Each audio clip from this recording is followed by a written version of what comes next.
Good morning, friends. Today we will be discussing on a very important topic that is alter tables. So let me explain this to you. So let's assume that you are being working in an organization where you go ahead and create a table vehicles. You're working in Maruti Suzuki, say. So you're creating a table vehicles. You say that vehicle ID is something. Then you have the year, then make, and you make vehicle ID.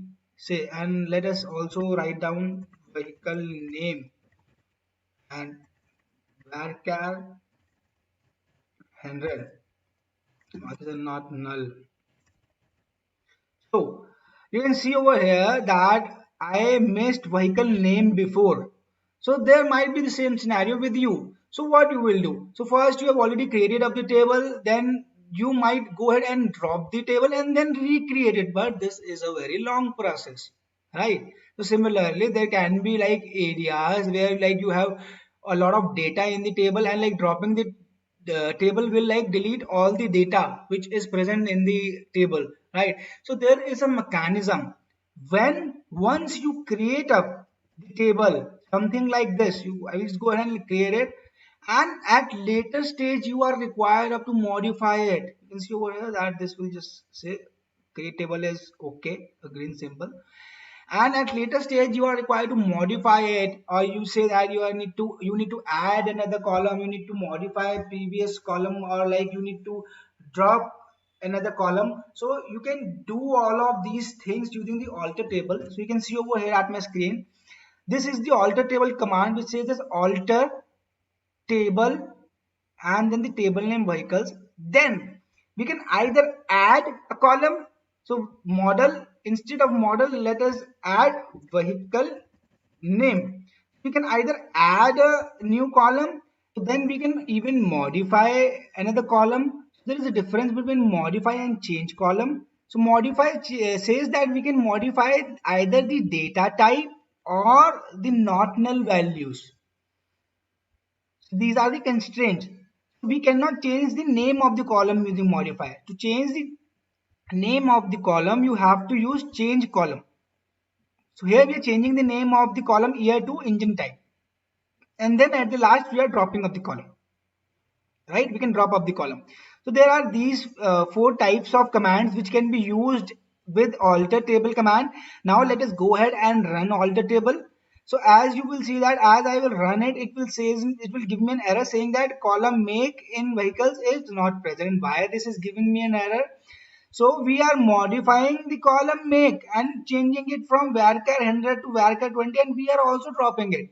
So we have an optimizer and a query like parser in MySQL architecture, and similarly in Microsoft SQL also the SQL goes to the parser and query optimizer, and they see that you are dropping up the same column and you're modifying of the same column. So this is the reason that they have already marked it up that this column has to be dropped or like modified, and at the end when it tries to like do all these two function, it gives you an error saying that this column is not present. So you cannot make change to a column and drop it at the end, right? So this is not the right option. So let me just go ahead and delete it for now, and let me run this alter command, say like this, and as I run this now it will be run good. You can see the green symbol.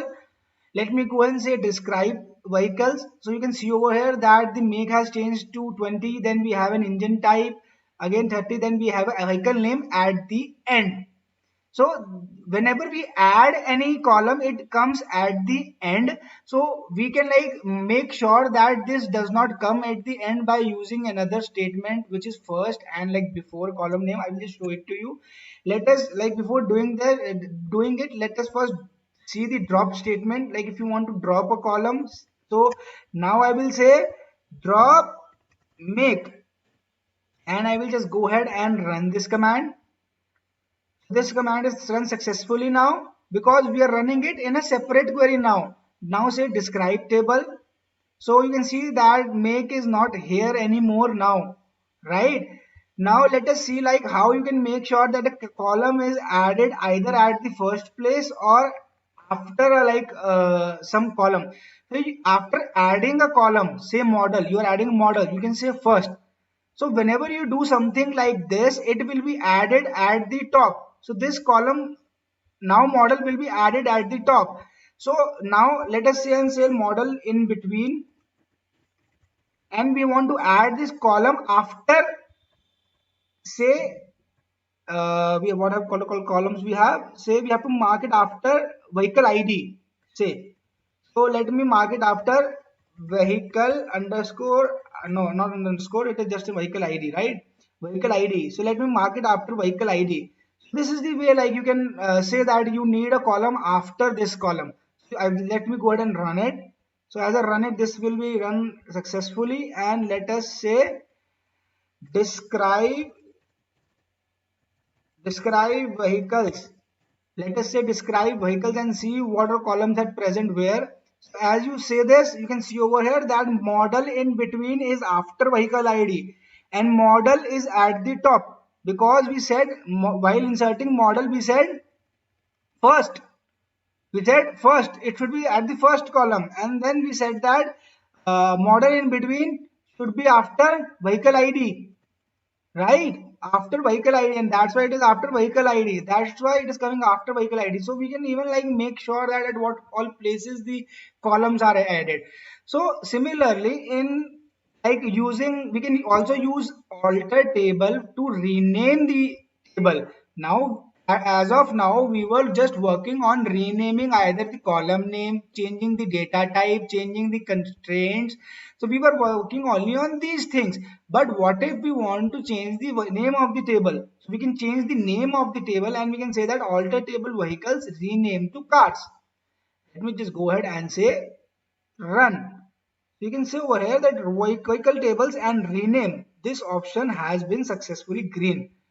So now when I say go ahead and say describe vehicles, it will give me an error. What error it will give me? It will say that vehicles table is not present, does not exist, because we have renamed it to cars. Now just go ahead and say describe cars and run this command. So you see that all of these belong to cars now. So in the similar way, you have two ways of renaming a table. You can either rename a table using alter table vehicles rename to cars, or you will have to mug up these commands. So obviously, like, you should know that you can use all of these commands, and you should know the functionality of SQL. Anyhow, you can see the syntax of SQL anytime you want on Google, right? You should know what are the features of SQL, what you can do with SQL, and these are the similar features in Microsoft SQL. Whatever you can do in MySQL, you can do in Microsoft SQL. Most of the things are same, but there are some other feasibilities which like MySQL gives you. Like, as we will go forward, I will tell you some of them. So there are few cases in which like you have a single statement in Microsoft SQL where you have to write up a program in MySQL, right? So again, like, say all the table vehicles rename to cars, in the similar way you can also say rename table cars to vehicles. So these two commands are same, just the different ways of giving them, but these two commands are same. So I will just go ahead and say again vehicles. So I've renamed it to vehicles again. So now I will say and say describe cars. It will give me an error, does not exist. And say describe vehicles, yes, it exists, and it will just describe vehicles.